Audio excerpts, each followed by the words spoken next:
আবার সময় হয়ে গেল আমিনার কাছে ফিরিয়ে দিতে আসছে। আমিনাকে ফিরিয়ে দিতে আসলো। আমিনা ফিরিয়ে দেওয়ার আগে রাতে কেটে কেটে দোয়া করলো। কি দোয়া করতেছে? ইয়া রাব্বুল আলামিন মাওলা হল করে মাওলা আমার কাছে এই মোহাম্মদ আমার বেটা থাকলো আর কালকে সকালে আমার বেটাকে আমি রেখে চলে আসবো। আল্লাহ আর যদি আমি 2 বছর আমার বেটাকে রাখতে পারতাম আল্লাহ আমি বড় খুশি হতাম। কবুল করলেন। আর যেমনই আমিনার বাড়ি পৌঁছানো আমিনা মদত করে বলছে বোন হানিফা আমার ছেলেকে আবার নিয়ে যাও।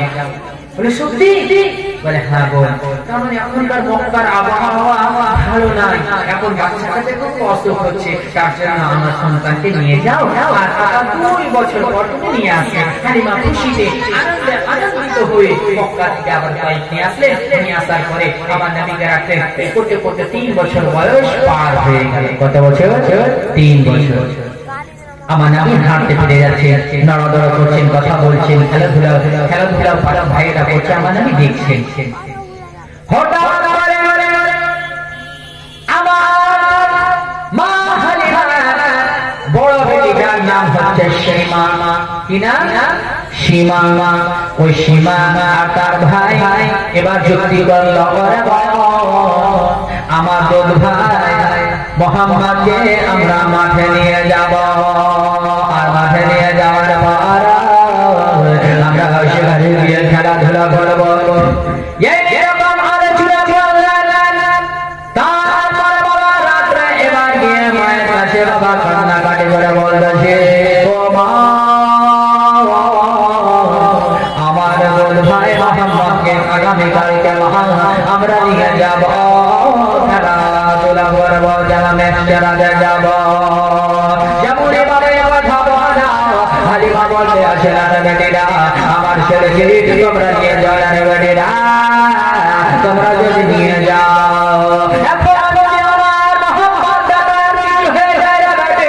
আমি কি উত্তর দিব? আমি না তোমরা নিয়ে যাও না। বলে না আমরা এই জায়গা খুশি হয়ে খুশি হতে দেব না। তোমরা যখন নিয়ে যাবে কালকে সকালে নিয়ে চলে যাও, তোমাদের আমি বাধা দিও না।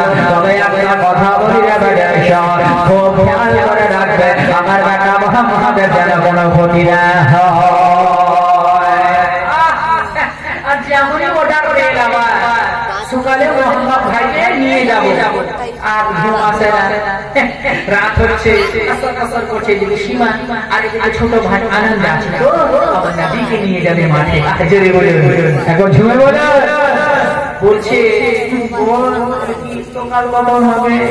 বলছে আর করেছে না ভাই, বড় রাত ঘুমাবো, ঘুম আসে না, আমার ভালো সকালে নিয়ে যাবো। যেমন আগে যখন ছোট বাচ্চা থাকতে, যেমন আমরা এই ছোটতে যদি 5 টাকা দিয়ে দিলাম ঘুম নাই রাতে, দোকান খাবো, সকাল হবে দোকান যাবো, যে তো 5 টাকা দিয়ে দোকানে খাবো, রাত 9টা ঘুম আসে না, কখন ঘুম চলে এসে যেই সকালে ঘুম ভাঙা দোকান। বাচ্চাদের হাতে হয় না সেম ওই ঘুম আসে না ঘুম চলে এসে সকাল হয়ে গেল, সঙ্গে সঙ্গে আমার নবীকে সঙ্গে নিলেন। যেমন এই সংসারে এবার সীমা চলে গেল মোহাম্মদকে নিয়ে ওই বেশ্যারা আমার নবীকে মাঠে নিয়ে গেলে একটি বাবা গাছের তলায় রেখে দিলেন। আমার নবী ওই গাছের তলাতে আরাম করতে আসে। এবার ওই সীমা ও তার ভাই খেলতে আসি।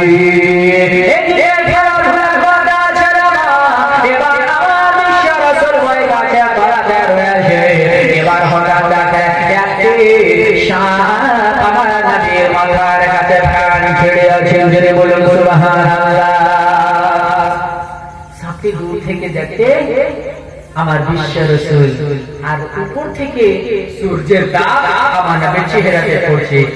বলে না আমি সহ্য করতে পারবো না, আমার বিশ্ব রসুলকে তাপ লাগবে, আমি সাপ দিয়ে ছায়া করে দিব। যেতে বলে আচ্ছা বাবা বলুন তো সাপ আমার নবীকে চিনতে পারেন কি পারছেন না?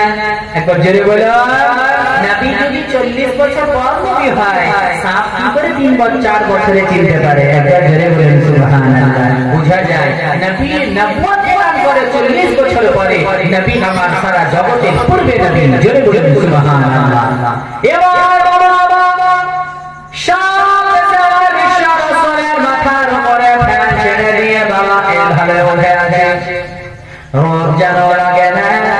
আর ওদিকে সীমা দেখে নিল আমার ভাই মোহাম্মদকে সাপ ঘিরে আছে।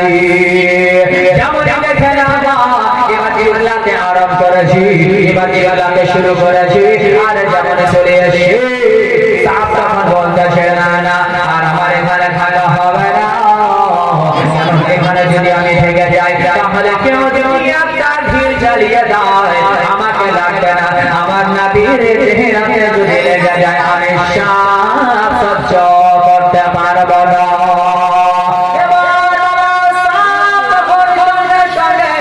সেখান থেকে চলে গেল। এবার সীমা তার ভাইকে বলতেছে ও ভাই শোনে রে ভাই, ও ভাই শোন, ও ভাই শোন আমার, ওই ভাই শোন আমার ভাই মোহাম্মদকে যেন সাপে ঘিরে নিয়েছিল।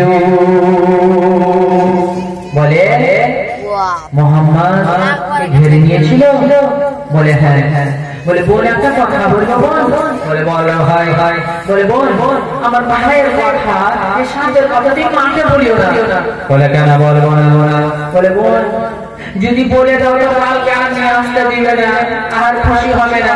বলে না আমি বলবো। বলে বল পাঁচ ভচি কথা কথা বল, আর আমি যা বলবো কথা শুনবো বল।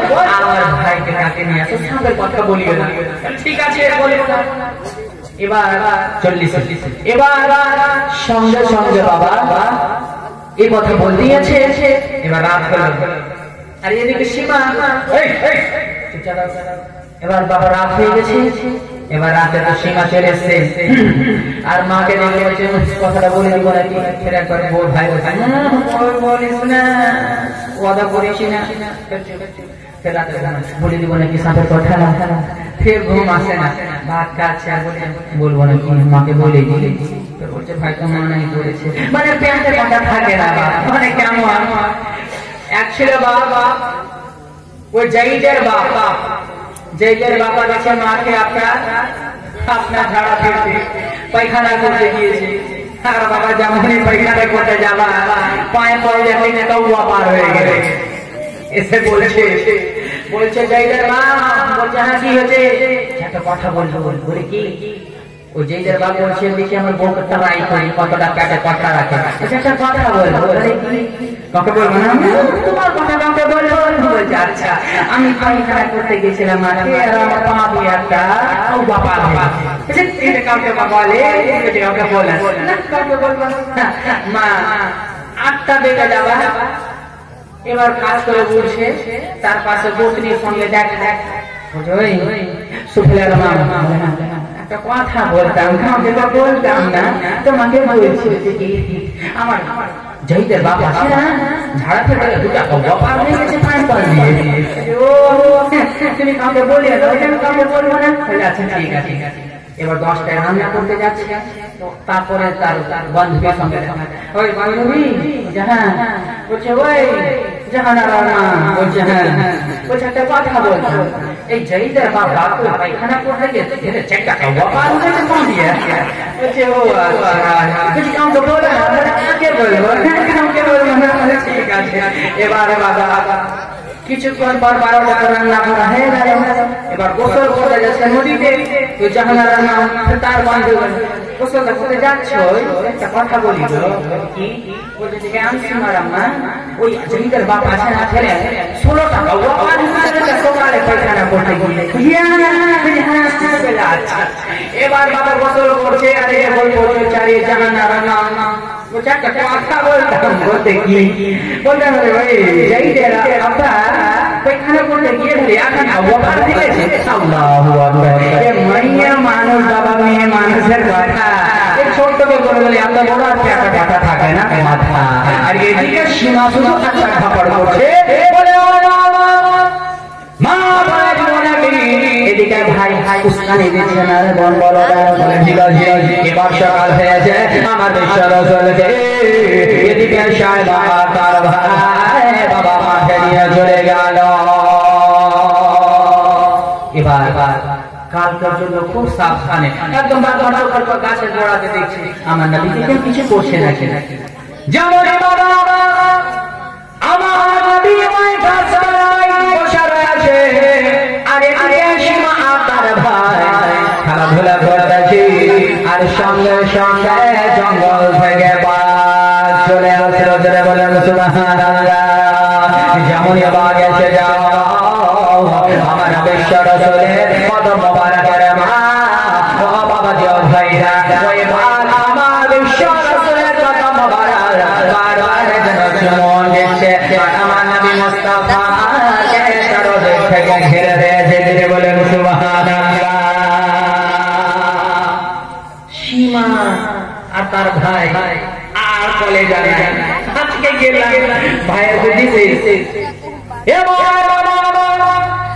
সীমা তার ভাই সেখান থেকে চিল্লাতে চিল্লাতে চলে আসলো সঙ্গে সঙ্গে মায়ের কাছে এসে বলছে মা ব্যাপারে খুব খারাপ বলে বাটা করে কি হয়েছে রে বাটা বলে মা আমার ভাই মোহাম্মদ ওই গাছের তলাতে আজকে বাঘ ঘিরে নিয়েছি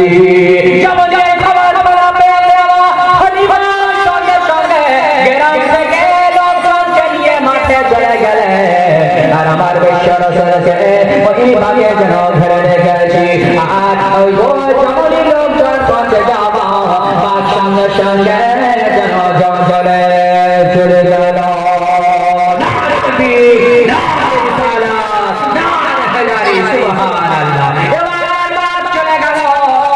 যেমনই বাঘ চলে যাওয়া এবার সঙ্গে সঙ্গে আমার বিশ্ব রাসূলকে হালিমা খালা যায় দাঁড়িয়ে নিলেন বলে বেটা মোহাম্মদ তুমি আর থেকো না বাবা এখানে চল রে বেটা চল বাড়িতে চল রে বেটা চল আমার ঘরে যায় জোকরা তুই শোন রে বেটা মোহাম্মদ এখন যদি তোমার কিছু হয়ে যায় রে বেটা মোহাম্মদ আমি মক্কাতে গিয়ে আমেনাকে কি উত্তর দিতাম বলে বেটা মোহাম্মদ বেটা এখন যদি কিছু হয়ে যেত তো মক্কাতে আমেনাকে কি উত্তর দিতাম সুবহানাল্লাহ এবার বাড়িতে রাত হয়ে গিয়েছে ওই যে সাপের কথা ওই সীমার ক্ষেতের মধ্যে ঘুরতেই যাচ্ছে এবার রাতে বলছে মা বলে বলে মা আরো একটা কথা আছে বলে কি রে বেটি বলছে যে ওই সেদিন তোকে মানা করেছিল ভাই একটা বলেই যখন বাঘের খবরটা জেনেই গেলে বলে বল বলে মা আমার ভাই মোহাম্মদকে কিছুদিন আগে সাপে ধরেছিল বলে সত্যি বলে হ্যাঁ হ্যাঁ বলিনি আমার ভাইয়ের দ্বারে বলছে ও তোমার একটা কথা বলবো বলে বলে বলে বল আমার ভাইকে সাপও কিছু বলে না বাঘও বলে না হেরি বলেন সুবহানাল্লাহ আমাদেরকে নিয়ে যেতে যাও বলে না রে বেটা না আর তোমরা আমার রাজা মোহাম্মদকে নিয়ে যেও না রে বলে না আমরা নিয়ে না গেলে কেমন করে মাঠে বাছা বলছে না বলে বেটে এই বেটা মোহাম্মদের যদি কিছু হয়ে যায় আমি আমেনাকে উত্তর কিভাবে দেব আমরা যাও রে বেটে যাও ওই মাঠে গিয়ে তুমি আর তোমার ভাই যেন গরু ছাগল চড়াবে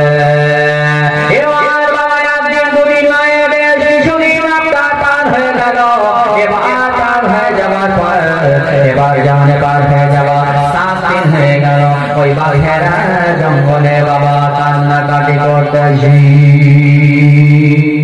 7 দিন হয়ে গেল বাঘ আমার নবীকে দেখতে পাই না একদিন দেখেছিল খুব মজা পেয়েছিল বাঘ চটপট করতেছে বাঘের সর্দার বাঘের সর্দারের কাছে গিয়ে বাঘেরা বলতেছে, ও আমাদের সর্দার, আমার নবীকে তো আর আমরা দেখতে পাই না, হালিমার বাড়িতে চলে যাব নাকি? হালিমার বাড়িতে গিয়ে আমার নবীকে নিয়ে আসবো। বাঘের সর্দার বলে, না রে না, ওই কাজ করো না, কারণ তোমাদের পিঠের বাড়িতে তো থাকবে না। তাহলে হুজুর কি করা যায়? বাঘের সর্দার বলতেছে, হালিমা যে মোটা তাজা আদর্শ, যেটা সব থেকে দামি খাসি আছে, সেই ছাগলটাকে তোমরা ধরে নিয়ে চলে আসো, আর সেটাকে ছুটাতে কেউ আসবে না, মুহাম্মদ ছুটাতে আসবে। যদি বলুন সুবহানাল্লাহ। এবারে কথা শুনে নামার পরে এবার সঙ্গে সঙ্গে বাবা এবার হালিমার ছাগলখানাকে একেবারে উঠে নিয়ে চলে গেল জঙ্গলে। জঙ্গলে নিয়ে যাওয়ার পর এবার জঙ্গলে ওই ছাগলখানাকে রেখেছে, কত যত্ন সহকারে রেখেছে। এবার হালিমার যেটা সব চাইতে দামি ছাগল, সেই ছাগলটাকে বাঘে ধরে নিয়ে চলে গিয়েছে। হালিমা চিন্তিত পড়ে পড়েছে, হালিমা চিন্তা করতেছে, আমার সব থেকে যেটা দামি ছাগল সেটা বাঘে ধরে নিয়ে চলে গিয়েছে, সেই ছাগলটা কি করে নিয়ে আসা যায়? হালিমার চোখ দিয়ে ঝর ঝর করে পানি বইতেছে। আমার ঈশ্বর বলতেছি, ও মা, হালিমা আপনি চিন্তা করবেন না মা। বলে, কেন রে বেটা? বলে, মা তোমার এই মোহাম্মদ বেটা রয়েছে, যে মোহাম্মদ আছে, যে কোনো বার কিছু বলে না, সাথে কিছু বলে না রে মা, আমি যাব ছাগল খানাকে নিয়ে চলে আসব। বলে, তুমি যেও না রে বেটা, তোমার যদি কিছু হয়ে যায় আমি কি করে উত্তর দেব মা? আমার আমেনাকে বলে, না মা তুমি চিন্তা করো না, আমি হচ্ছি মোহাম্মদ, আমি বাঘেরকে নিয়ে বলে বাঘ ওই ছাগলকে ছেড়ে দিবে। বলে, ঠিক আছে রে বেটা, তবে যদি তোমার কিছু হয়ে যায় রে বেটা, আমি বাঁচতে পারবো না। কেন রে বেটা? তোমার মা আমেনার কাছ থেকে আমি আবার তোমাকে 2 বছরের জন্য নিয়ে এসেছি রে বেটা। এই কথা জানে বলবে রে মা, ও বাবা ভাইরা, এবার আমার বৈশ্য চলে গেলেন ওই বাঘখানার কাছে, বাঘের কাছে চলে গেলেন। জঙ্গলে আমার নবী প্রবেশ করে গেলেন, আমার নবী যেন জঙ্গলে প্রবেশ করে যায়। বাঘেরা আমার নবীকে দূর থেকে দেখে আনন্দিত আর থাকতে পারে না। ওই ছাগলকে ছেড়ে দিয়ে সঙ্গে সঙ্গে আমার নবী বাঘের কাছে গিয়ে হাজির হয়ে গেল। বলেন, ইয়া রাসূলুল্লাহ, ইয়া হাবিবাল্লাহ, আপনি 7 দিন থেকে ইয়া রাসূলুল্লাহ আমার কাছে একদিন দেখা দিয়েছিলেন হুজুর, 7 দিন থেকে আমি বাঘটাকে একটা কিছু খাইনি। বাঘ বলতেছে, ইয়া রাসূলুল্লাহ, ইয়া হাবিবাল্লাহ, আমি 7 দিন থেকে আপনাকে দেখার জন্য হুজুর আমি জঙ্গলে লড়াই করেছিলাম হুজুর, আপনার এই মা হালিমার ছাগলখানাকে নিয়ে এসেছিলাম হুজুর। একমাত্র আমার একটা বাহানা ছিল হুজুর, যেন আমার এই ছাগলখানাকে আপনি ছুটাতে আসেন হুজুর, আর আপনার দর্শন করব। জীবনে আর দেখা হবে না কিনা হুজুর জানি না, আজকে আমার মনে দেখেনি হুজুর, আজকে আপনার মন ভরে দর্শন করে নি। আমার বিশ্ব রসুলের বাঘখানাকে বারবার চুমন দিচ্ছে, আর বাঘ আমার বিশ্ব রসুলের পা চুমন দিতে আজি। এবার বাঘ সেখান থেকে দর্শন করে চলে গেল। আমার বিশ্ব রসুল জঙ্গল থেকে বাড়ি চলে আসে, ওই ছাগল খানাকে নিয়ে আসলে আর এদিকে হালিমা খুশি হয়ে গেলেন। বলে সুবহানাল্লাহ। এবারে খুশি হয়ে যাওয়ার পরে এবার হালিমার সীমা বলতে আছি, মা কি হয়েছে রে বেটি? বলে, মা আমার ভাই মোহাম্মদ বাঘ কিছু বলে না, জঙ্গলে কোনো পশু পাখি কিছু বলে না মা, আমার ভাই মোহাম্মদকে আমরা নিয়ে যাই। বলে, বেটি নিয়ে যাবে, তবে খুব সাবধানে। বলছে যে হ্যাঁ সে তো ঠিকই, খুব সাবধানে নিয়ে যাব, খুব সাবধানে নিয়ে যাব।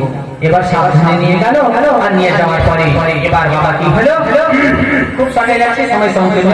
এবার তারপরে এবার আমার নবীকে নিয়ে গেলেন বেশ চড়াতে।